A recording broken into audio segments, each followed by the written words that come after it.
My name is Evelyn Carter, and just 3 nights ago, as I walked into the kitchen to make tea at midnight, I overheard my two sons plotting to force me to sell my apartment, drain my savings to pay off their debts, and ship me off to an assisted living facility like I was a burden. They even chuckled as they talked about keeping the home my late husband and I built over 40 years as if it were their prize. In that moment, I knew I had to act. I turned on my recorder, set up hidden cameras, and began gathering evidence for a counterattack they would never see coming. If you've ever witnessed or experienced betrayal within your own family, leave a comment telling me where you're watching from, and don't forget to subscribe. Because what's coming next is the exact moment I turned the tables and exposed their scheme right in front of everyone. The air in the kitchen was cool and still, the only sound the faint hum of the refrigerator. I stood there in my robe, tea kettle whistling softly, trying to make sense of what I'd just heard. My hands didn't shake, not yet, but there was a strange heaviness in my chest, like my heart was absorbing the weight of their words before my mind could fully process them. Mark's voice had always been firm, authoritative, the kind of tone that could talk his way into or out of almost anything. Jason's, on the other hand, was sharper, impatient, always looking for the quickest way to get what he wanted. Together, they were a dangerous combination, and tonight, their target was me. I stayed perfectly still, holding my breath as their conversation continued from the living room. It was surreal hearing your own children discuss you as if you were a line item on a balance sheet, a problem to be solved. We can clear the credit cards, the medical loans, everything if Mom sells that apartment, Jason said. I could almost picture him leaning forward, that familiar glint in his eyes when he thought he'd found an easy fix. Mark agreed too quickly, his tone low but firm. We'll just frame it as doing what's best for her. She'll believe us.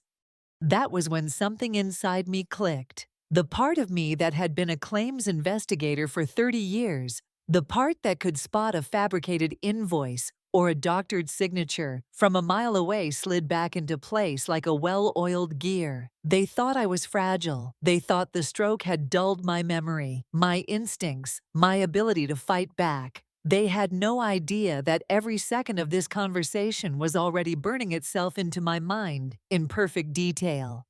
When their voices faded, replaced by the sound of a TV turning on, I backed away from the kitchen doorway, careful not to make the floorboards creak. In my room, I shut the door quietly and sat on the edge of my bed. The pale glow from the street lamp outside spilled across the carpet, and for a moment, I stared at it, letting the reality settle in. My own sons, my flesh and blood, plotting to strip me of everything Robert and I had built together. Robert, my husband, my partner, my fiercest protector, had put every asset in my name before he passed, telling me, Evelyn, never let anyone make you dependent, not even family. I reached for the small lockbox I kept on the top shelf of my closet. Inside was a folder with the deed to this house, my apartment's title, bank statements, and insurance policies. Everything was in order. Everything was mine, and I intended to keep it that way. I didn't sleep that night. Instead, I sat at my desk with my old laptop, a gift from Robert, which my sons assumed I barely knew how to use, and started mapping out my next moves. Step 1, secure the assets. Step 2, gather irrefutable proof. Step 3, plan the confrontation on my terms. I wasn't going to simply say no to their scheme. I was going to dismantle it, piece by piece, and leave them with nothing but regret. The first call I made, just after the sun came up, was to my bank. I transferred the bulk of my savings into an account neither of my sons could access, then flagged both properties with a no-sale order until further notice. Next, I sent an email to my lawyer, Harrison Wells, a man who'd once helped me expose a forged will in a case involving a neighbor's estate. He replied within minutes, "Come in tomorrow morning, bring everything," says. By mid-morning, I had also reached out to Diane Foster, my former colleague from the insurance company. Diane and I had taken down fraudsters far more clever than Mark and Jason, and I knew she still had the kind of industry contacts who could get answers quickly. "Diane," I said when she picked up, "I need your eyes on some medical bills.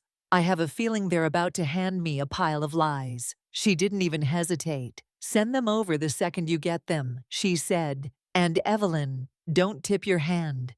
That last part was the hardest. Pretending, smiling at breakfast, asking Emily, my daughter-in-law, Mark's wife, about her pregnancy, as if I didn't know she was counting down the days until she could move me out and take my room. But I played the part well. If my years in fraud investigation taught me anything, it's that the person who speaks too soon loses the advantage. And I had no intention of losing.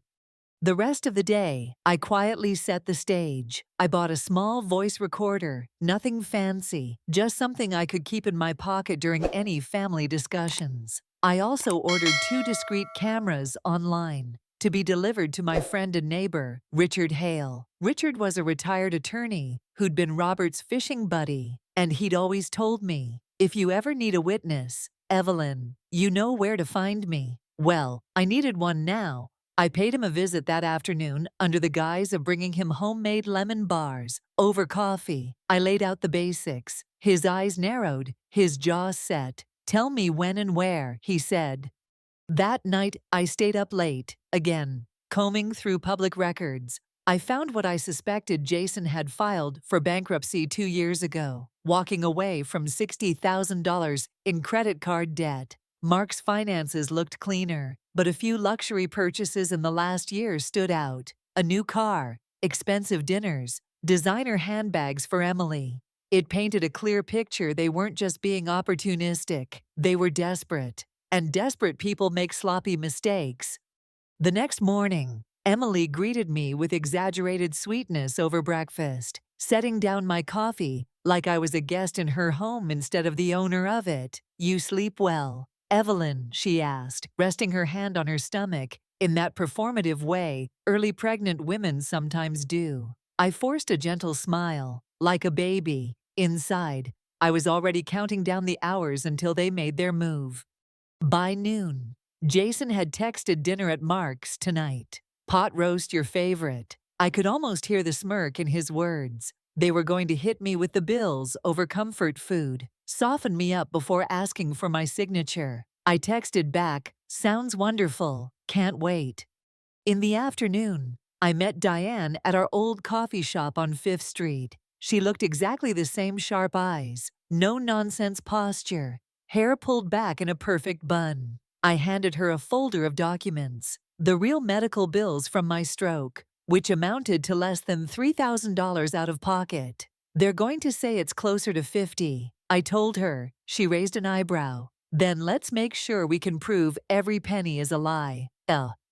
For the next hour, we worked through my records, cross-checking insurance codes, hospital names, and dates of service. Diane made a few quick calls to old contacts who confirmed what we already knew. St. Mary's Hospital, the one they'd likely claim had treated me, had been closed for years. A certain Dr. Patterson, who they might try to cite, had retired in 2019. The fraud was going to be obvious to anyone who looked closely. Before we parted, Diane squeezed my hand. "You have them, Evelyn. Just stay calm tonight. Let them walk into the trap." I promised her I would. Back home, I set the small voice recorder on my nightstand, testing it twice to make sure the audio was clear. I'd keep it in my cardigan pocket during dinner. The cameras would arrive tomorrow, in time for the next phase. But tonight was about laying the groundwork. Let them think they were in control. Let them feel the false security of a perfect plan. As the clock crept towards 6, I could smell the pot roast from the kitchen. Emily moved around with rehearsed efficiency, setting the table with my china. Mark poured wine like he was hosting a celebration. Jason arrived right on time, manila envelope in hand. I smoothed my cardigan, slipped the recorder into my pocket, and took my seat. They had no idea that the real performance had already begun, and I was the one writing the script. The first few minutes of dinner were almost comically ordinary. Emily asked if the pot roast was tender enough. Mark poured me a second glass of wine before I'd even finished the first, and Jason cracked a weak joke about the weather. It was all part of the act. The same clumsy performance they'd been perfecting for months, concern wrapped in condescension, sweetness masking calculation. I kept my smile faint, my voice quiet, my posture slightly hunched. If they thought I was weaker, they'd press harder. And the harder they pressed, the more they'd reveal. We ate in polite silence for a while. I made sure to comment on how nice the vegetables were. Even asked Emily for her seasoning recipe. She seemed pleased, mistaking my small talk for trust. In truth, I was studying their faces, the way I used to study claimants in fraud cases, watching for micro-expressions, for that subtle tightening around the eyes, or twitch at the corner of the mouth that betrayed nerves. Mark was composed, but Jason's knee bounced under the table. He wanted to get to the point. When dessert arrived, Emily's slightly dry apple pie, they made their move. Mark cleared his throat, set his fork down deliberately, and exchanged a quick glance with Jason. That glance said now. Jason reached for the manila envelope like it was the winning hand in a poker game. "Mom," he began, using the tone of false sympathy I'd heard from shady contractors and pushy salesmen. "We wanted to go over some things with you, just so you're informed." I folded my hands in my lap and tilted my head like I was listening to a bedtime story. "Of course, dear." Jason slid the papers toward me. "These are the outstanding medical expenses from your stroke, and some lingering costs from Dad's cancer treatments." His voice dropped slightly, softening, like he was delivering bad news out of love. "We've been covering these for you since you moved in." I let my eyes widen. Oh my goodness, I thought insurance covered everything. "Insurance helps," Mark said, picking up the script flawlessly. "But there are deductibles, out-of-network charges, medications. It adds up."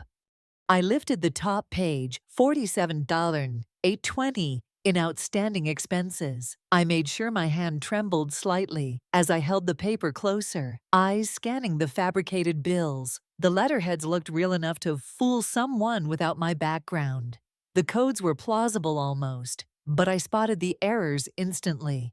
A billing code that didn't exist, a hospital that had shut down years ago, a doctor who had long since retired. They had done their homework, but not enough to pass my test. "Oh, my," I whispered, pressing a hand to my chest. I had no idea." "We didn't want to burden you," Jason said quickly, "but things are getting tight. Credit cards, loans, we're stretched thin." Mark leaned forward, his eyes full of practiced sincerity. "We think the best solution is to sell your apartment. It's just sitting there, costing you in maintenance and taxes. That money could cover these bills and secure a place for you at Sunset Manor. It's a wonderful community activities, medical care, friends your own age." "Assisted living?" I asked softly, as though the idea had just occurred to me. "It's not a nursing home." Emily jumped in, eager to close the sale. "It's like an apartment complex with support. You'd be so much happier there. And we could turn your room into a nursery. With the baby coming, we're running out of space." I let the tears come, not the hot, angry kind I felt in my chest, but the quiet, defeated ones. "You want me to leave?" "Not leave," Mark said quickly, reaching for my hand. "Just move somewhere more suitable. You'll still see us all the time." Inside, my mind was a steady hum of calculation. Every word they spoke was evidence. Every compassionate touch was manipulation. I let them talk, let them explain how selling my apartment would free me from stress, how transferring the house deed to Mark would make property taxes and upkeep easier. They spoke as if they were offering me a gift, not stealing my life from under me. The voice recorder in my pocket caught it all. When they were done, I asked to take the papers to my room. I need to process everything," I said, rising slowly, my steps deliberately uneven. They nodded, looking relieved. Emily even smiled. She thought I was halfway to signing. In my room, I locked the door and laid the papers on my desk. I took photos of each page, making sure the timestamps showed they were captured the same night. Then I emailed them to Diane with the subject line, "Showtime." Her reply was almost instant. "Got them. This is gold." I didn't sleep much that night. Instead, I sat in bed with a notebook, writing down every detail of the evening. The way Jason's voice shook when I questioned the hospital name, the slight tightening in Mark's jaw when I mentioned Robert, the smug confidence in Emily's tone when she talked about my future room becoming her nursery. By morning, I had a full transcript in my head and the beginnings of a plan that would make the confrontation more than just personal. It would be public. I wasn't content with quietly saying no. I wanted them exposed for exactly what they were. After breakfast, I walked across the street to Richard's house. He answered the door in his slippers, coffee mug in hand. "Tell me you're here to set a date," he said. I grinned. "Tonight, but I need you here not just as a witness, but to help me live stream this to the rest of the family." His eyebrows went up, and then he smiled. "You're playing for keeps." "Damn right," I said. "They've been playing me for months. Time to return the favor." That afternoon, I made one more trip to the bank, placing copies of all my legal documents into a safety deposit box. Then I stopped by a small electronics store and picked up a discreet camera with a wide-angle lens. Richard and I set it up in the corner of my dining room, angled perfectly toward the table. By the time the sun began to set, I was ready. Ready for their smiles, their fake concern, their carefully rehearsed pitch. Ready to let them believe I'd given in, right up until the moment I turned the tables in front of an audience they'd never expect. Tonight, the trap would spring shut, and this time, I wouldn't be the one caught. By early evening, my dining room looked like something out of a magazine. The table was set with the same china they'd used the night before, my china, passed down from my grandmother, gleaming under the soft light from the chandelier. Emily was in the kitchen, humming to herself as she stirred gravy, her tone light and cheerful, as though we were hosting a holiday dinner. Mark was pouring wine again, the rich red swirling in the crystal glasses like liquid bait. Jason arrived last, right on cue, carrying another manila envelope. I greeted them warmly, wearing a cardigan over my blouse, the voice recorder hidden in its pocket, already running. My face was calm, even pleasant. Inside, I could feel the hum of anticipation, the steady drumbeat of a plan about to reach its peak. Richard was seated inconspicuously near the far end of the table, introduced to them as an old friend of Robert's just stopping by. He smiled politely, sipping coffee, and they barely noticed him. What they didn't know was that Richard's phone, propped discreetly beside his cup, was streaming live to the private Carter family Facebook group. Every cousin, aunt, uncle, and sibling-in-law watching in real time. Dinner started pleasantly enough, as it had the night before. Emily asked if I'd been thinking about Sunset Manor. I told her I had, that it seemed nice enough, but that I wasn't sure I could afford it. That was all the invitation they needed. Mark set down his fork. "That's what we wanted to talk to you about, Mom. We've been crunching the numbers, meh."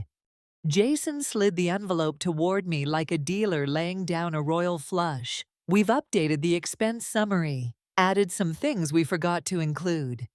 I picked it up slowly, my fingers trembling just enough to look authentic. Inside were the same fraudulent bills from the night before, plus a few new ones: charges for emergency cardiac surgery at St. Mary's Hospital, and post-op rehab at a facility I knew had shut down 5 years ago. My eyes moved over the pages, lingering just long enough for the camera in the corner to catch them clearly.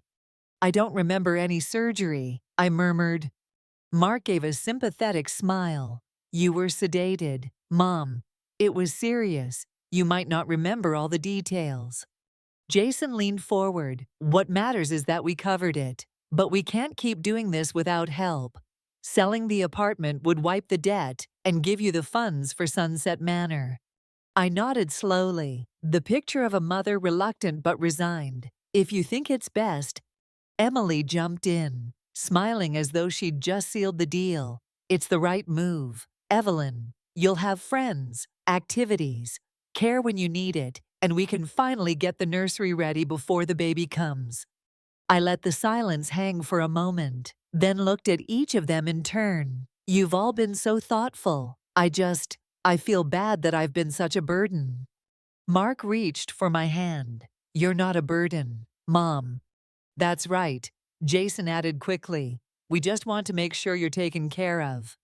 I gave them a small, sad smile.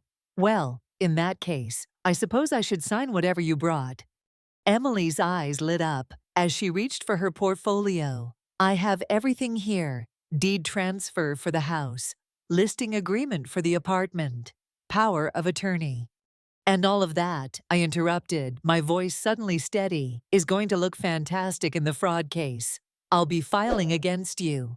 It took a second for the words to land. Mark froze, his mouth half open. Jason blinked like he wasn't sure he'd heard correctly. Emily's hands stiffened over the paperwork. What are you talking about? Mark asked, his voice suddenly flat. I reached into my cardigan and pulled out the recorder, setting it on the table. The red light blinked like a heartbeat. I've been recording every conversation, every threat, every lie, and I'm not the only one listening. Richard, still seated at the end of the table, held up his phone. Say hello to the rest of the family, he said calmly. They've been watching for the last 15 minutes. Emily's face drained of color. You're live streaming this? Yes, I said, my tone crisp, because I wanted everyone to see exactly what you're trying to do, fabricating medical bills, attempting to coerce me into signing over my property, planning to dump me in an assisted living facility so you can take my home. Jason pushed back his chair. This is ridiculous. You were just committing elder fraud. I cut in sharply. And here's the best part. Every document you've handed me tonight has already been reviewed by a former insurance investigator and my attorney. Every single charge is false. Mark's composure cracked. Mom, please, you don't understand. I understand perfectly, I said, leaning forward. You're broke. You've been living beyond your means, and you thought you could solve it by stealing from your own mother, but you forgot who you were dealing with. I opened the folder beside me, revealing copies of Diane's report and my legal filings. These are going to the district attorney, Adult Protective Services, and the State Insurance Fraud Division in the morning. You're done. Emily's hands shook as she tried to gather the papers back into her portfolio. We have a baby coming, she said weakly. You should have thought of that before you committed a felony, I replied coldly. And as for this house, you have 30 days to move out. The deed is in my name, and you've forfeited any right to be here. Jason's voice rose. You can't just throw us out. Yes, I can, I said, my voice like steel. And I will. Richard ended the live stream and slipped his phone into his pocket. Well, he said dryly, I think that went exactly as planned. The three of them sat in stunned silence as I stood, gathering my folder and the recorder. My hands were steady, my steps firm. Enjoy your dinner, I said over my shoulder. It's the last one you'll have in this house. As I walked out into the cool night air, I felt a rush of something I hadn't felt in months. Freedom. They had underestimated me, played me for a fool, and now they'd face the full weight of the law. Robert's voice echoed in my mind. Proud and certain, never let anyone make you dependent, Evelyn. I hadn't, and I never would. The next morning, the house felt different, quieter, heavier, as if the walls themselves had absorbed the shock from the night before. I could hear muffled voices down the hall, Mark and Emily arguing in the kitchen. Jason's car was already gone, no doubt parked somewhere far away while he figured out his next move. I brewed my coffee slowly, deliberately, letting the aroma fill the air. Today wasn't about confrontation. Today was about execution. By 8 o'clock, I was dressed in my navy blazer and gray slacks, hair neatly pulled back. I slid Diane's report, the voice recorder, and the printed transcript into my leather briefcase. Before walking out, I paused at the front door and called down the hall. "I have an appointment with my lawyer. I'll be back later." I didn't wait for their reply. The morning air was brisk, the kind that wakes you up from the inside out. My drive to Harrison Wells' office was smooth, my mind cataloging every step I'd taken so far. I'd secured my assets. I'd gathered the proof. I'd exposed them in front of the entire family. Now it was time to make it legally impossible for them to try anything again. Harrison greeted me in the lobby himself, a tall man in his 60s with a handshake that was firm but not overbearing. "Evelyn," he said warmly. "Diane gave me the broad strokes, but I'd like to hear it all from you." We sat in his office, the walls lined with law books and framed case victories. I laid out everything how I'd overheard the plan. The staged dinner, the fraudulent bills, the live stream. Harrison listened without interrupting, occasionally jotting down notes. When I slid the recorder across the desk, he pressed play, leaning back as my sons' voices filled the room. The arrogance in their tone made my stomach twist, but Harrison's expression didn't change. When the recording ended, he tapped his pen against the desk. "This is airtight, between the audio, the live stream, and Diane's forensic report. We're looking at a clear case of attempted elder financial abuse and fraud. They won't talk their way out of this." I nodded. "I want to press charges." "You will," he assured me, "but first, we need to secure your living situation and assets. I'm filing for a restraining order today. No contact. No entry into your home without your consent. I'll also draft a 30-day eviction notice for Mark and Emily. If they contest it, we'll take it to court. But with the deed in your name, they don't have a leg to stand on." "And Jason?" I asked. "We'll serve him the same notice for any property access," Harrison said. "Once the charges are filed, he'll have enough to worry about." We spent the next 2 hours going over paperwork. I signed affidavits, authorized him to act on my behalf, and reviewed the list of evidence. Harrison had a methodical efficiency. I admired no wasted motion, no unnecessary words. By the time I left his office, the legal gears were already turning. My next stop was Diane's place. She opened the door before I could knock, her face lit with the satisfaction of a job well done. "You should see the reaction in the family group chat," she said with a grin. "Half of them are shocked. The other half are telling you to sue them into the ground." I laughed, really laughed for the first time in weeks. We're well on our way. Over coffee, Diane told me she'd already sent a copy of her report to the district attorney's office, along with a formal statement about her professional background and how she verified the fraudulent charges. "They'll call you in for a meeting soon," she said. "When they see the depth of this, they'll move quickly."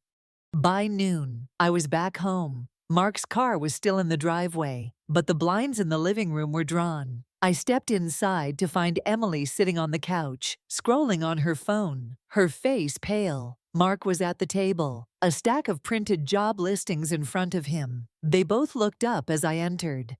"Mom, can we talk?" Mark began. "There's nothing to talk about," I said evenly, setting my briefcase down. "You'll be receiving official paperwork in the next few days. I suggest you start packing." Emily's eyes flashed. "You can't do this to us. We have nowhere to go." "You did it to yourselves," I replied. "You tried to steal from me, and you got caught. Actions have consequences."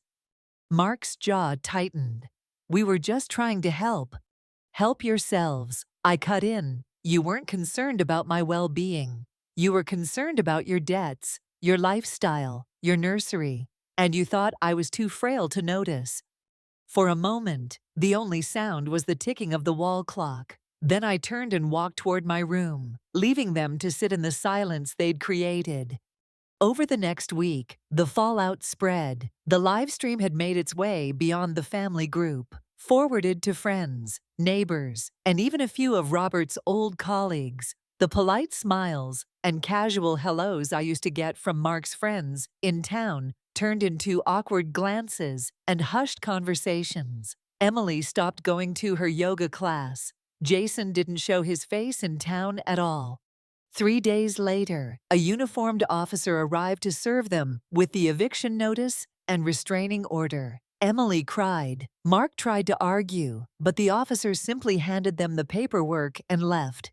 That night, Richard came by with a bottle of wine. To clean breaks, he said, raising his glass. I clinked mine against his and took a long sip. I keep thinking about Robert, I said quietly. How he made sure everything was in my name. How he told me to never let anyone make me dependent. He knew this was possible. Richard nodded. He knew you could handle it. The legal process moved quickly after that. The DA's office called me in for a formal interview, sitting across from the prosecutor. I felt the same calm confidence I used to feel when presenting a solid case file in court. I laid out every fact, every piece of evidence, answering their questions with precision. By the end of the meeting, the prosecutor's expression had shifted from polite interest to determined resolve. We'll be moving forward with charges, she said, attempted elder financial abuse, fraud, and conspiracy. Given the evidence, I expect plea deals, but not without consequences. When I left the courthouse that day, the sky was bright and clear. For the first time since the night I overheard their plan, I felt the full weight of relief, not just because I'd won, but because I'd proven to them and to myself that I was still the same woman Robert married, strong, capable, unwilling to be cornered.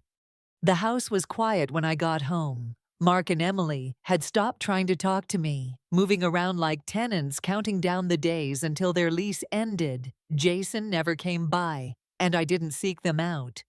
There was nothing left to say.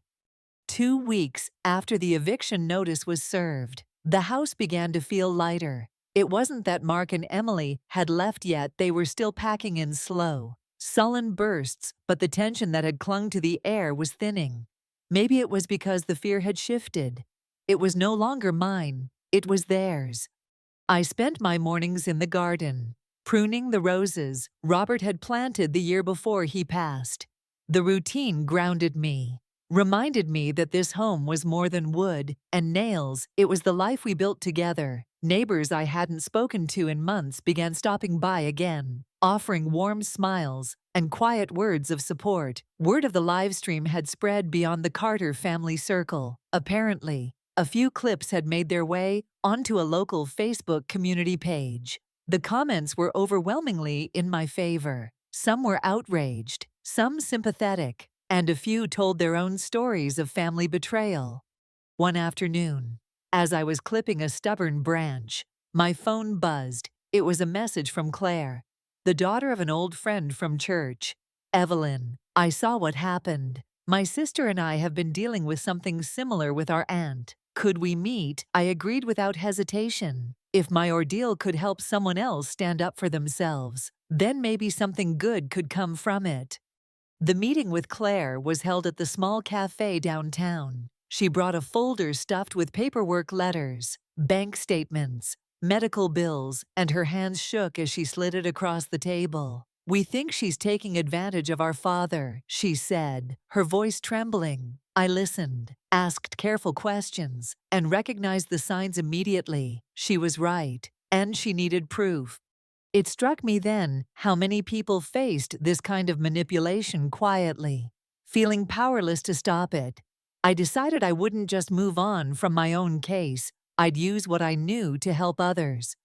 That night, I called Diane. What if we started something, I said, not just consulting, but actually setting up a fund for people dealing with elder financial abuse, legal advice, investigative support, maybe even small grants for emergency expenses. Diane was silent for a moment before she said, Evelyn, that's exactly what you should do, and we'll name it after Robert.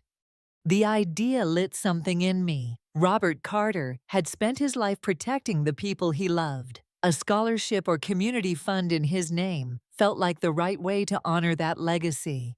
In the days that followed, I began making calls. Richard offered to help with the legal framework for the fund.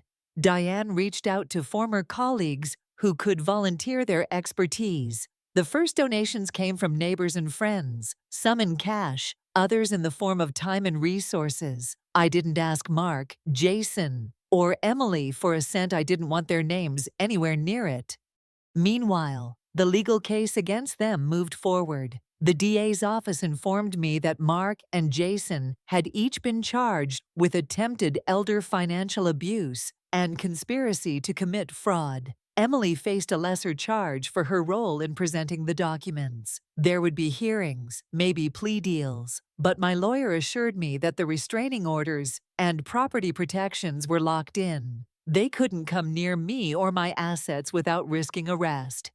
It was late one Friday evening when the first sign of real movement came from inside my own walls. I was reading in the living room when I heard the front door close. Mark walked past me without a word, keys in hand, a duffel bag slung over his shoulder.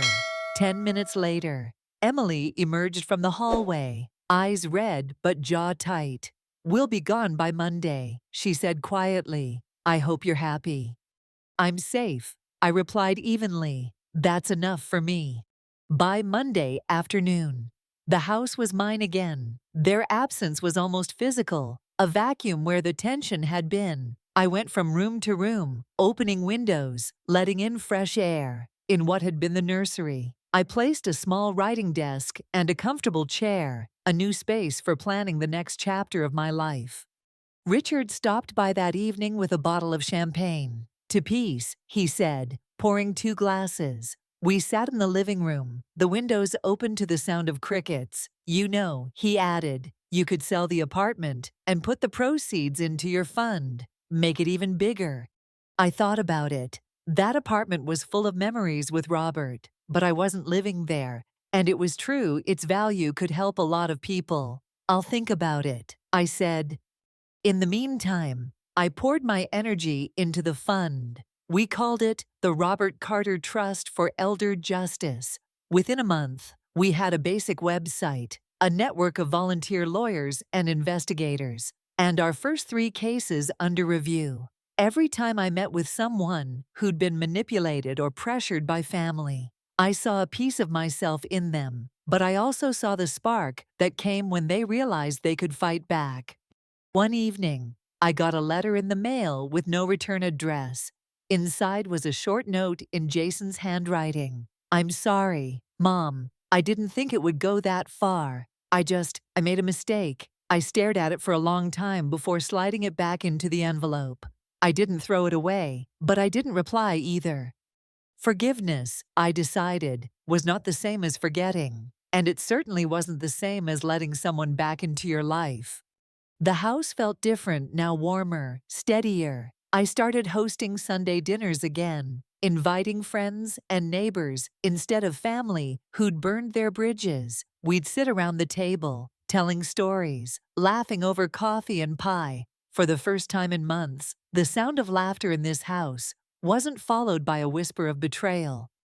One night, as I locked up after the last guest left, I stood in the entryway and looked around. The walls were mine. The air was mine. My life was mine, and no one was going to take that from me again. By the end of summer, the Robert Carter Trust for Elder Justice was more than just an idea. It was a living, breathing force. We'd taken on 5 active cases, each one unique but painfully familiar. A retired school teacher pressured into investing in her nephew's fake business. A widower whose stepchildren had drained his bank account under the guise of managing his bills. A grandmother convinced to sign over her home in exchange for care she never received. Every story lit the same fire in me, the same cold determination I'd felt the night I overheard Mark and Jason. Richard handled the legal logistics like a pro.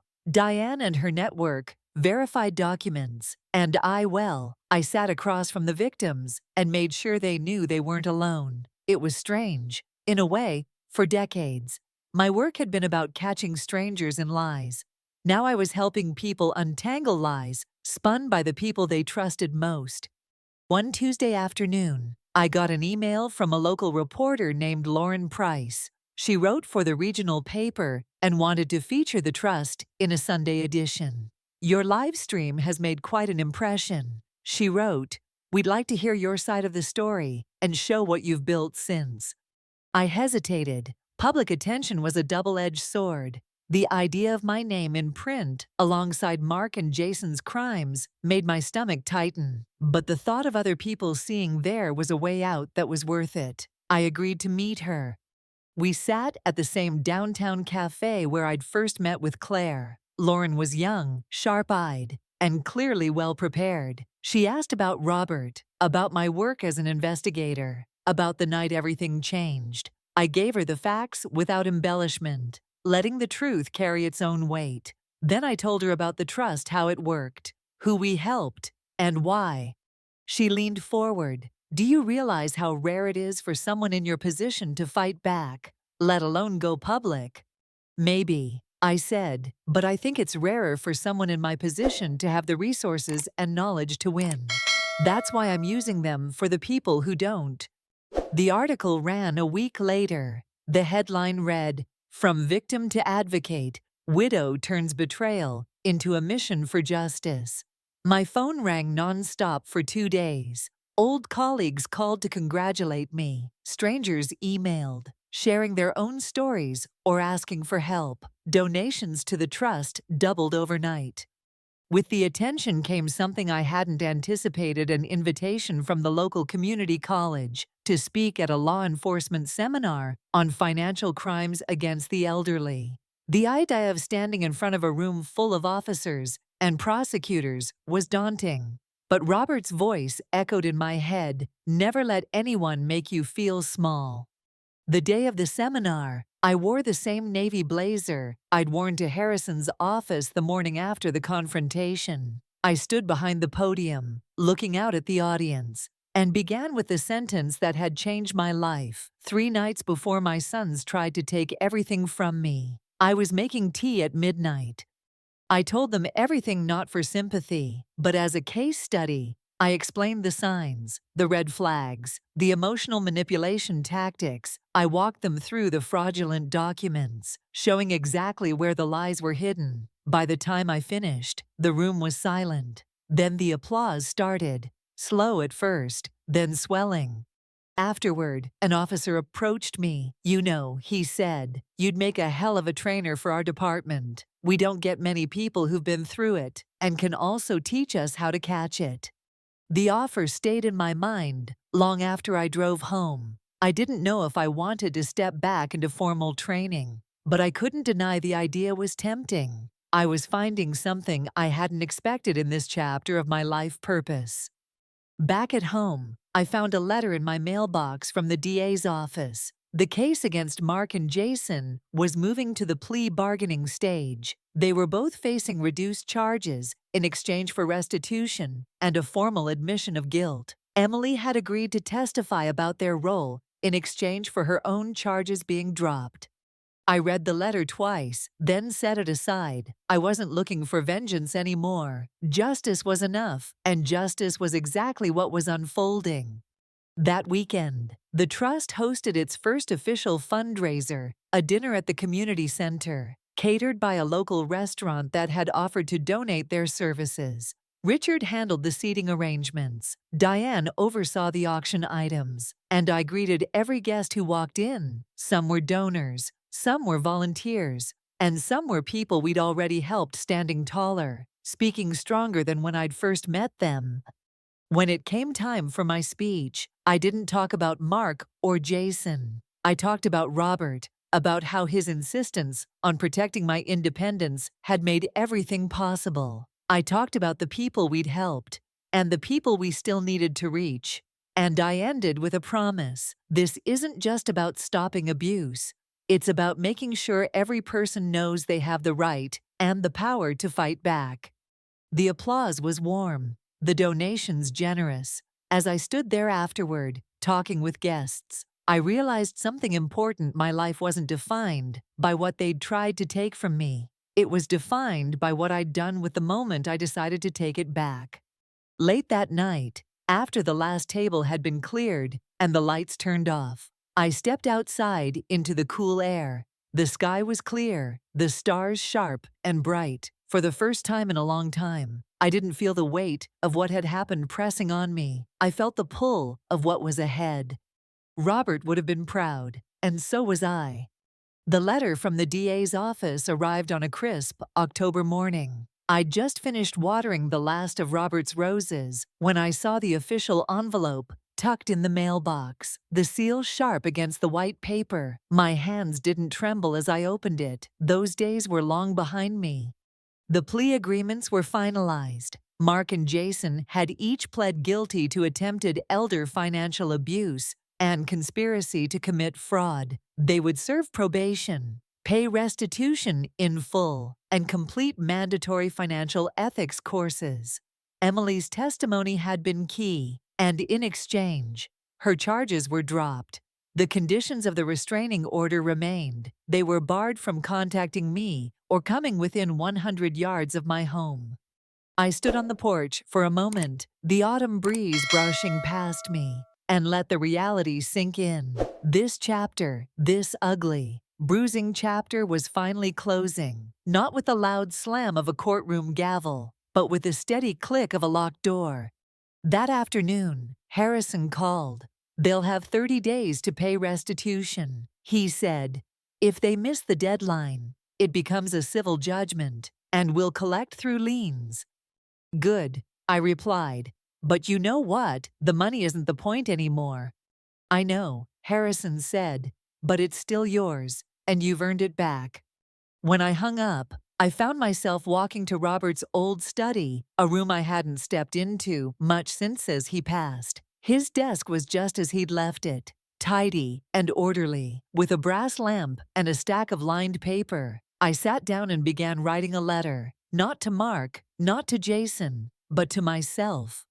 I wrote about the night I overheard them, the cold shock of betrayal. I wrote about the decision to fight back, the allies who stood beside me, and the moment I realized I wasn't just protecting my assets, I was reclaiming my voice. And at the end, I wrote a single sentence: "You are stronger than you know, Evelyn, and you will never be small again."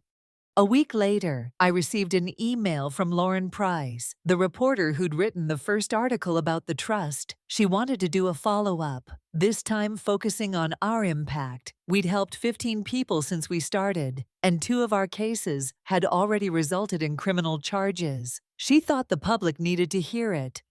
The story ran the following Sunday. This time, the headline was brighter: "The Robert Carter Trust Fighting for Seniors, One Case at a Time." Alongside the article was a photograph of me standing in my garden, Diane and Richard on either side, and a table behind us stacked with case files.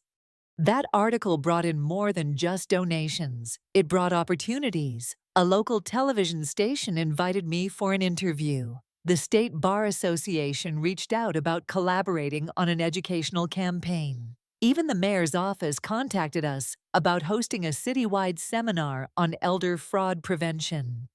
It was humbling, but it was also deeply satisfying. Every new email, every handshake after a speaking event was a reminder that I'd turned something meant to break me into something that built others up.